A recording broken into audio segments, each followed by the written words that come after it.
Raih Surga mempersembahkan kajian ilmiah.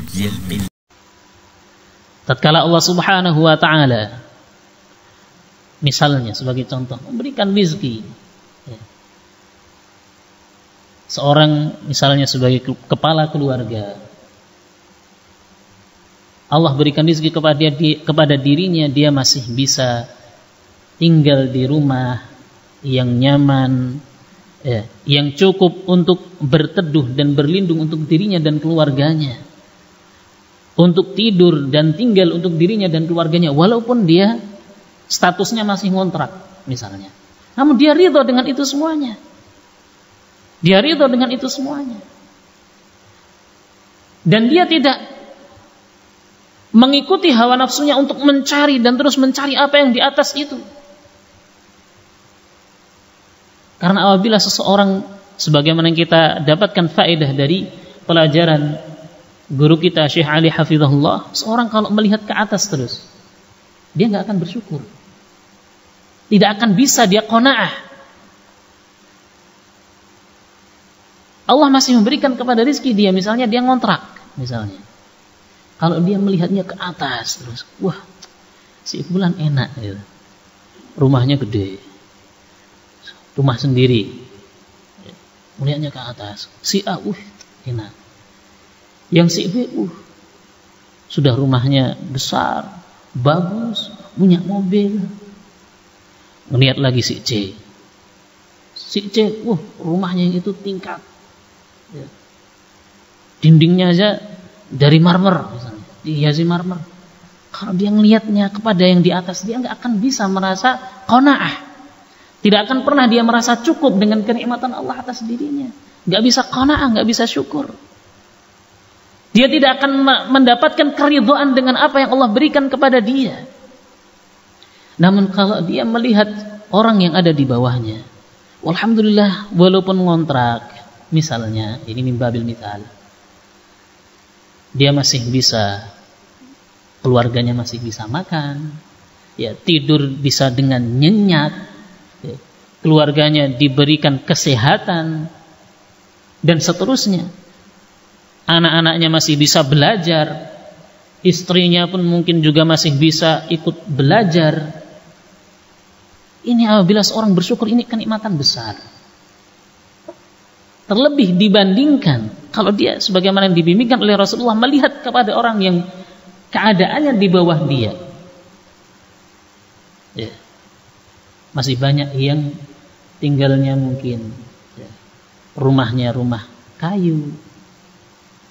Kalau orang Jawa bilang omah gedek, ya, rumahnya itu dari anyaman bambu. Terkadang kalau mungkin di daerah Balikpapan rumahnya masih dindingnya pakai seng. Terkadang kalau ngobrol kedengaran orang yang lewat. Kalau hujan bisingnya dan seterusnya. Dia hendaknya bersyukur. Sehingga apabila barakallahu fikum dengan seseorang memiliki rasa qanaah, Allah berikan kepadanya qanaah, maka ini adalah kebaikan yang besar dalam kehidupan dunianya. Sehingga sebagaimana yang dijelaskan oleh beliau rahimahullah, bahwasanya qanaah adalah ay hasala lahu ar-ridha bima utiya minar rizqi wal kafaf. Dia mendapatkan atau memiliki keridhaan dengan apa yang diberikan kepada dia berupa rizki dan rasa cukup. Walam tatmah nafsahu lima wara'a dzalik. Dan dia tidak memperturutkan hawa nafsunya untuk yang lebih dari itu.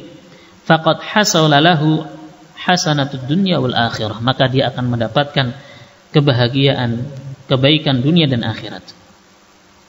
Qala fa innan naqsa bi fawati hadhihi al-umuri ats-tsalatsah aw ahadihima imma alla yuhda lil Islam fa hadha mahma kanat haluhu fa inna 'aqibatuhu asy-syaqah al-abadiyah. Karena kata beliau, fa inna naqsa bi fawati hadhihi al-umur, karena apabila seorang tidak mendapatkan salah satu dari tiga perkara ini, atau tidak mendapatkan 3 perkara tersebut, yaitu Allah berikan hidayah kepadanya Islam, Allah berikan kepadanya kecukupan dan rasa qanaah, salah satu saja hilang, maka akan berkurang kenikmatan dan kebaikan pada seorang. Kemudian beliau menjelaskan, imma alla yuhdalil Islam, entah dia tidak diberikan hidayah kepada Islam, fahadha mahma kanat haluhu, maka orang yang seperti ini, bagaimanapun keadaannya, walaupun dia menjadi orang yang paling kaya, menjadi orang yang paling kaya di dunia, jabatannya paling tinggi dan seterusnya, namun apabila tidak diberikan hidayah kepada Islam, fa inna aqibatahu asyaqawah al-abadiyah, maka akhir dari kehidupannya adalah kesengsaraan yang abadi. Apabila seorang tidak diberikan hidayah kepada Islam. Wa imma bi an yuhdalil Islam walakinnahu yubtala imma bi faqrin yunsi aw ghaniyyin yutghi wa kilahuma dhararun wa naqsun kabir.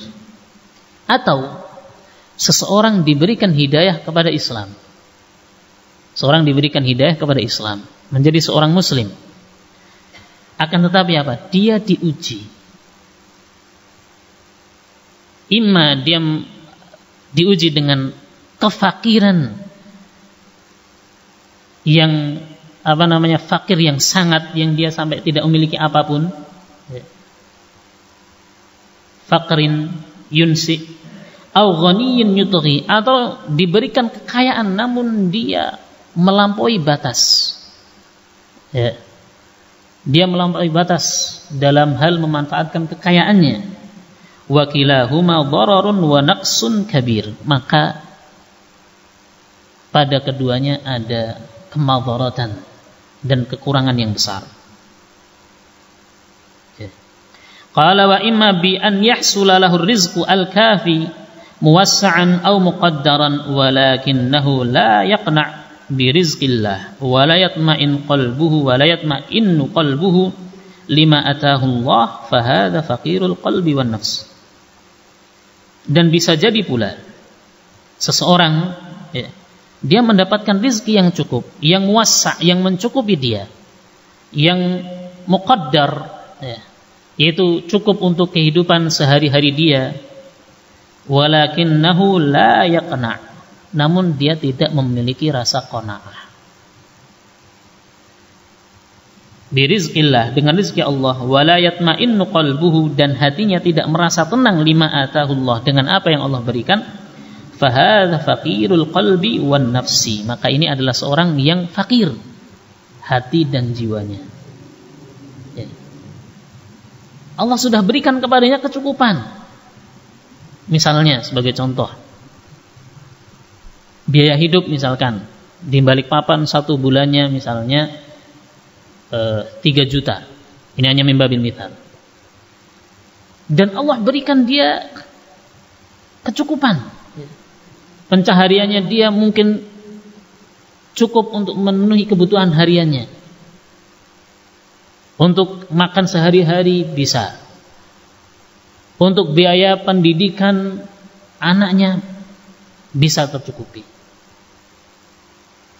Untuk tempat tinggalnya juga tertutupi. Namun dia tidak merasa ridho dengan pemberian Allah tersebut. Maka pada hakikatnya dia adalah fakir. Dia adalah orang yang fakir, orang yang miskin. Walaupun dia sudah diberikan kecukupan, namun dia hakikatnya adalah orang yang miskin, yang fakir hati dan jiwanya. Kemudian beliau menyebutkan, mengisyaratkan kepada hadis, fa innahu laysal ghina an kathratil 'ard, innamal ghina ghinal qalb. Karena kekayaan itu bukan diukur dari banyaknya harta. Kekayaan itu tidak diukur dari banyaknya harta. Wa innamal ghina ghinal qalb. Akan tetapi kekayaan itu adalah apa yang ada di dalam hati. Fakam min sahibi tharwatin wa qalbuhu faqirun mutahassir. Karena apa? Berapa banyak mereka orang-orang yang memiliki kekayaan, namun hatinya itu merasa dia fakir. Sudah punya mobil tapi masih merasa apa dia? Fakir, merasa miskin. Sudah Allah berikan misalnya dia tempat tinggal, ya, sudah milik dia sendiri, namun dia masih merasa apa? Fakir. Ya. Penghasilannya mungkin sebulan 10 juta misalnya, namun dia masih merasa miskin, atau bahkan lebih dari itu. Namun apabila tidak ada kekayaan dalam hati, sebanyak apapun kekayaan yang dia miliki, dia merasa dia itu masih miskin. Wa kam min faqirin dzatil yad wa qalbuhu ghaniyyun radin qani'un birizqillah. Dan betapa banyak seorang yang fakir, yang enggak punya apa-apa, namun hatinya itu merasa kaya. Seakan-akan Allah Subhanahu wa taala telah memberikan untuknya segala kebutuhannya. Maka ini barakallahu fikum orang yang kaya secara hakiki.